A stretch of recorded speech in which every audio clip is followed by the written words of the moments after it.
Mireu, en aquesta presentació d'aquesta setmana, d'aquesta segona setmana, us vull parlar dels verbs. Els verbs els trobareu explicats a la pàgina 105, que ja vam fer uns exercicis sobre aquesta pàgina, però també trobareu alguna explicació més a la pàgina 125 del llibre de català. Llavors el que faré és una mica de revisió de coses que ja vam fer i alguna cosa nova que també podreu trobar al llibre, d'acord? Mireu, anem a recordar. Els verbs són molt importants i un verb és la paraula, diríem, més important en una frase. Fixeu-vos-hi que ara veureu aquí algunes frases i algunes que no ho són. I anem a imaginar o anem a recordar per què no són unes frases en alguns casos. Mireu, un gos marró. Un gos marró té sentit, són paraules una darrere de l'altra, té sentit, però no podem dir que és una frase al 100%, perquè no ens diu res. Un gos marró. Un gos marró què? No sabem què li passa, no? Un gos marró. No podríem considerar-ho una frase al 100%. En canvi, elles volen jugar a futbol sí que és una frase i té sentit. Elles, hi ha unes noies, unes persones que volen jugar a futbol. Volen és el verb principal en aquesta frase. Mireu aquesta. Menjarem paella una bona molt nosaltres. Clar, aquí hi ha un verb, però la frase té sentit? No, la frase no té sentit perquè el verb està al principi però les paraules estan desendreçades. Per tant, important, en una frase hi ha d'haver verb, però clar, la frase ha de tenir sentit, si no, tampoc serveix. En canvi, el Miquel dorm, sí, el Miquel dorm és una frase, d'acord? Té una persona que fa aquesta acció, el Miquel, i què li passa? Dorm. En canvi, per exemple, aquesta última, el superheroi poruc, no podria ser considerada una frase.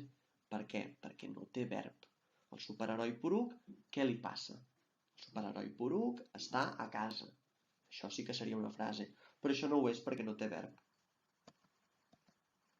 Important, una frase ha de tenir una acció i algú o alguna cosa que fa aquella acció. Sí? Fixeu-vos-hi. Per exemple, la senyora del cabell blanc compra una dentadura postissa. En aquesta frase hi ha un verb, que és compra, del verb comprar, i alguna persona que compra, la senyora del cabell blanc. Sempre hi ha d'haver una persona o un objecte o un animal que fa alguna cosa i després hi ha d'haver el verb, que és l'acció. Què fa aquella senyora? Compra una dentadura postissa. O, per exemple, els porcs senglars busquen menjar a prop d'aquell turó. Això també és una frase on hi ha un verb, busca, del verb buscar, i una acció que és busquen i algú que fa aquesta acció, els porcs senglars. Què fan? Busquen menjar.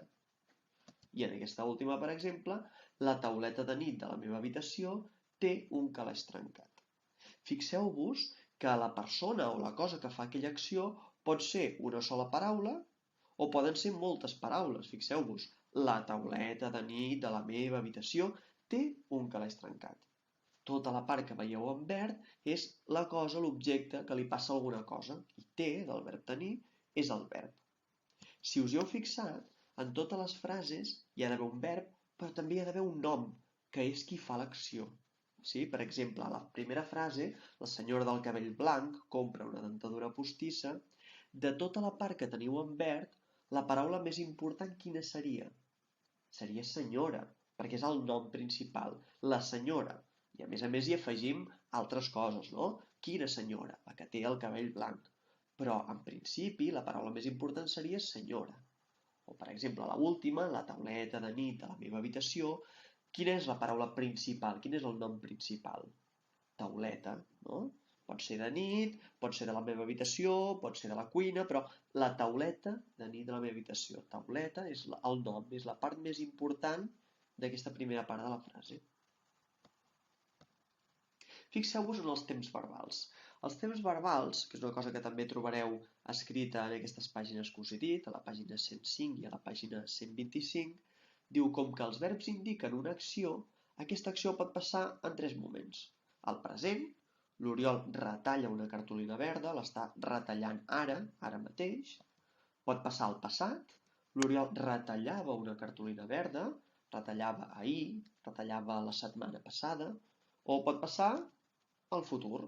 L'Oriol retallarà una cartolina verda, La retallarà aquesta tarda, la retallarà la setmana que ve. D'acord? Però fixeu-vos que hi pot haver altres verbs que també venen de la mateixa paraula, de la paraula retallar, que poden ser present, passat o futur. Per exemple, va retallar. Podem dir l'Oriol retallava una cartolina verda o l'Oriol va retallar. Segons com ho escrivim, ens estem referint a una cosa que va passar fa molt poc o que va passar fa molt temps. Per exemple, si parlem d'ahir, seria millor si diguéssim l'Oriol va retallar ahir una cartolina verda. Però si estem parlant d'una cosa que va passar fa molt més temps, sí? Fa un any, quan estàvem a la classe de tercer, sí? Diu l'Oriol retallava una cartolina verda quan la mestra li va dir alguna cosa. Sí? O, per exemple, ha retallat. Ha retallat també és passat, però és d'una cosa que ha passat fa molt poquet. Sí? Aquest matí l'Oriol ha retallat. Sí? Quedaria una mica estrany si diguéssim aquest matí l'Oriol va retallar. Perquè va retallar vol dir que ho va fer fa més temps. Per exemple, haurà retallat. Haurà retallat és pel futur. Sí? Per exemple, quan l'Oriol hagi acabat de pintar, sí? Haurà retallat la cartolina verda. Per exemple, seria una opció. Haurà retallat és un verb que està en futur. Haurà retallat. O havia retallat. Havia retallat també és en passat. L'Oriol havia retallat una cartolina verda. Aquell dia que va caure, per exemple, havia retallat també és passat. I per últim, important, al diccionari els verbs els trobem escrits en infinitiu. D'acord? En el diccionari no podríem trobar del mateix verb totes les maneres d'escriure-ho. Per exemple, trobaríem el verb ballar. No trobaríem ballo, balles, ballem, ballarem, perquè així necessitaríem un munt de diccionaris, d'acord? No hi cabrien totes les paraules.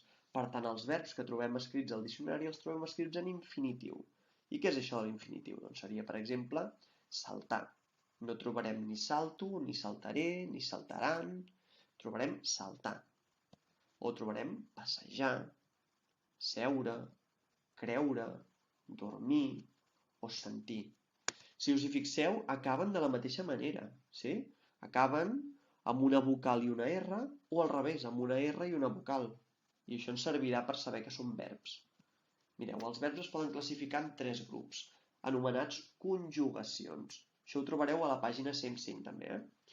Anomenats conjugacions. Hi ha 3 grups de verbs, segons com acabin. Fixeu-vos-hi. Els verbs de la primera conjugació són els verbs que acaben amb AR. Per exemple, cantar, ballar, jugar, saltar, passejar. Primera conjugació, si acaben amb AR. Segona conjugació, els verbs que acaben amb ER o amb RE. També pot ser al revés, Per exemple, córrer, seure, creure, aprendre, batre. Tots aquests verbs són de la segona conjugació. I per últim els de la tercera conjugació, que són els verbs acabats en IR. Sortir, sentir, dormir. Tots aquests verbs serien de la tercera conjugació. I ara anem a fer una prova. Aquí, diu les conjugacions. Sabries dir a quina conjugació pertany cadascun dels verbs? El que faré és que entre cada verb deixaré una estona perquè vosaltres ho aneu pensant. El primer exemple serà aquest, per exemple. Ballarem. Ballarem ve del verb ballar i ballar és de la primera conjugació, perquè acaben a AR. Sí? Anem a fer el primer, a veure si us en sortiu. Diu, dormia. Aneu a pensar de quin verb ve dormia i a quina conjugació pertany. A la primera, a la segona o a la tercera. Sí? Dormia ve del verb dormir i és de la tercera conjugació. Molt bé. Corres. Tu corres. De quin verb ve i a quina conjugació pertany. Sí? Corres ve del verb córrer i és de la segona conjugació. Segona conjugació, els verbs que acaben amb ER o RE. Sí? Següent. Aprendreu. Vosaltres aprendreu. Això està en present, Vosaltres aprendreu. A quin verb pertany i a quina conjugació pertany. Aprendreu ve del verb aprendre i és de la segona conjugació. És un verb que acaba amb RE. I per últim, deien. Ells deien. Deien és un verb que està escrit en passat. Ells deien. La setmana passada, ells deien. Si fos avui, ells diuen. I deien, diuen, diran, dic, és del verb dir. I dir és de la tercera conjugació, perquè acaba amb IR. Sí? Us ha quedat clar? Mireu, amb aquesta explicació us pot ajudar a fer els exercicis que després trobareu, els exercicis que heu de fer per aquesta setmana. A més d'aquesta presentació, trobareu totes les explicacions a la pàgina 105 i també podeu consultar la pàgina 125, on us parla també dels verbs.